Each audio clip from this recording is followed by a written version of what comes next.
ஆலிலை bowling நடனம் விரியும் காத்திருப்பார் கையணைக்க காதலியா மெய்யணைக்க காத்திருப்பார் கையணைக்க காதலியா மெய்யணைக்க முன்னம் பல ஜன்மம் வழியே உண்டானது உன்னுறவை இன்னும் எமை தொட்டு தொடர்ந்தேன் பந்தாடுது உன் நினைவே உயிர் வாழும் பெண்ணா கண்ணா கங்கை கரமன்னனடி கண்ணன் மலர் கண்ணனடி வங்கக் கடல் வண்ணனடி உள்ளங்கவர் கல்வனடி நெஞ்சில் எழுமலைகளிலே நீச்சல் விடும் இளைஞனடி பஞ்சி கொடி வடியினிலே மஞ்சம் விடும் தலைவனடி உள்ளத்தை எடுத்தேன் உன் கையில் கொடுத்தேன் வெள்ளத்தை பீரிந்த மீனை போல் துடித்தேன் உள்ளத்தை எடுத்தேன் உன் கையில் கொடுத்தேன் வெள்ளத்தை பீரிந்த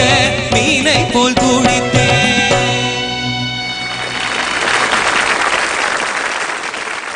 Rahul? Yes. So, let's ask Asivachan sir? Rahul നന്നായിരുന്നു മോനെ, എനിക്ക് ഭയങ്കര ഇഷ്ടമായി. ദാസേട്ടൻ പാടിയ പാട്ടല്ലേ ഇത്? ഓക്കെ. വർഷം 16 ഫാസിൽ സാറിൻ്റെ അല്ലേ? വളരെ നന്നായിരുന്നു. ആദ്യം മോനെ എന്താ തോടിയിലാണ് ഒരു സാക്കിയൊക്കെ പാടിയത്, രാഗം പാടിയത് അല്ലേ? അത് ഉണ്ടോ? ഒറിജിനൽ ഇല്ല, ഉണ്ടോ? ഇല്ല. പക്ഷെ നന്നായിരുന്നു, എനിക്കും ഇഷ്ടമായത്. പിന്നെ എൻ്റെ മോനെ ആദ്യത്തെ സാക്കി പാടിയത് വളരെ നന്നായിരുന്നു. Thank you sir. പിന്നെ പല്ലവി അവിടെ ഇവിടെയും മോനെ ആ ഒരു പഞ്ചമം ഷഡ്ജമം നിൽക്കുന്നിടത്ത് മാത്രം ചെറുതായിട്ട് ശ്രുതി ഫ്ലാറ്റ് ആവുന്നുണ്ടായിരുന്നു, ശ്രുതി കുറച്ച് നിൽക്കാന്നുണ്ടായിരുന്നു. അതെനിക്ക് തോന്നുന്നത് മീനെ പോലെ തുടിപ്പോൻ എന്നൊക്കെ പറയുമ്പോൾ എനിക്ക് ലോ പിച്ച് വളരെ ലോവിലുണ്ടല്ലേ, അത് ശ്രുതി വായ്സ് കുറച്ച് ലോ, കുറച്ച് സ്ട്രെയിൻ ഉണ്ടായിരുന്നു, അതുകൊണ്ട് വോയിസ് എന്തെങ്കിലും സ്ക്രാച്ച് എന്തെങ്കിലും വന്നിട്ടുണ്ടോ? ഹയർ നോട്ട്സിൽ മോനെ അപ്പൊ ഒരു കാര്യം ചെയ്യും മോനെ, ഇത് ആക്ച്വലി ഇത് കുറച്ച് നന്നായിട്ട് ഹൈ പിച്ച് പ്രാക്ടീസ് ചെയ്യണം കേട്ടോ. For future I am now you are എത്ര വയസ്സ് പറഞ്ഞ? 20. ഓക്കെ. ഇനിയും നന്നായിട്ട് പ്രാക്ടീസ് ചെയ്യണം കേട്ടോ. അതിൻ്റെ എങ്ങനെ പ്രാക്ടീസ് ചെയ്യാന്ന് കാലത്തൊക്കെ എനിക്ക് വെള്ളത്തിലൊക്കെ ഇറങ്ങി നിന്നിട്ട് ഉച്ചസ്ഥായിൽ പാടണം എന്നൊക്കെ പറയും. അപ്പം അതൊക്കെ എന്താണെന്ന് വെച്ച് കഴിഞ്ഞാൽ പ്രാക്ടീസ് ചെയ്ത് ഹൈ പിച്ച് നന്നായിട്ട് പ്രാക്ടീസ് ചെയ്യണം. പിന്നെ ഓൺ ദ ഹോൾ എനിക്ക് ഇഷ്ടപ്പെട്ടു. Best wishes. Thank you Asivachan sir. Unniyata? Rahul നന്നായിരുന്നു. Rahul thank you sir. അതായത് ഈ പാട്ട് കുറച്ച് ബുദ്ധിമുട്ടുള്ള പാട്ടാണ്. ബിക്കോസ് തോടി രാഗം എന്ന് പറയുമ്പോൾ one of the most complicated ragas ആണ്. അതായത് വെറും ഒരു നോട്ട്സ് കൊണ്ട് പാടാൻ പറ്റുന്ന ഒരു രാഗമല്ല, ധാരാളം അതിൽ ഭാവപൂർവ്വം ഭയങ്കര ജാസ്തിയാണ് അതിൽ. അപ്പോൾ അത് മനസ്സിലായാലേ പാടാൻ പറ്റുള്ളൂ. You did quite a good job. I just wanted you to sing that first Alap.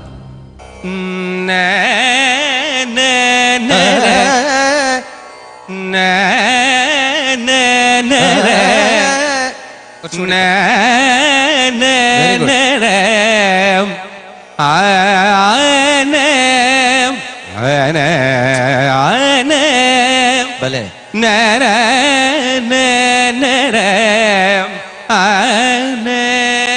Very good, very good, very good. പിന്നെ ഐ തിങ്ക് ചില ലോവർ പോർഷൻസിൽ കുറച്ചിങ്ങനെ ഷാർപ്പായിരുന്നു.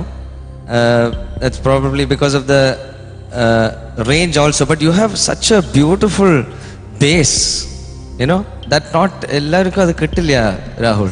You're really lucky. It's such a what a volume you have in that bass. That's really. പിന്നെ first ചരണത്തിൽ വാടുതടി അതൊന്ന് ആ portion മാത്രം ഒന്ന് പാടൂ, ആ നോട്ട് ഒന്ന്. കാസദംഗൈ പാടുതടി പാടുതടി അവിടെയാണ് കിടക്കുന്നത്. പാടുതടി ദടി ആ കറക്റ്റ്. അതേമാതിരി കുറച്ചും കൂടി കയറണം അത്. ആ ഓക്കെ. അപ്പോ പിന്നെ last line was very good.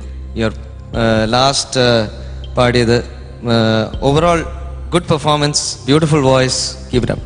Thank you Unniyata. Finally Sharat sir. നന്നായിരുന്നു കേട്ടോ. Thank you sir. അതായത് ഇപ്പോൾ ഉണ്ണി പാടിച്ചപ്പോൾ അസാധ്യമായിരുന്നു കേൾക്കാൻ കേട്ടോ. വളരെ സത്യം പറയണമല്ലോ. Thank you sir.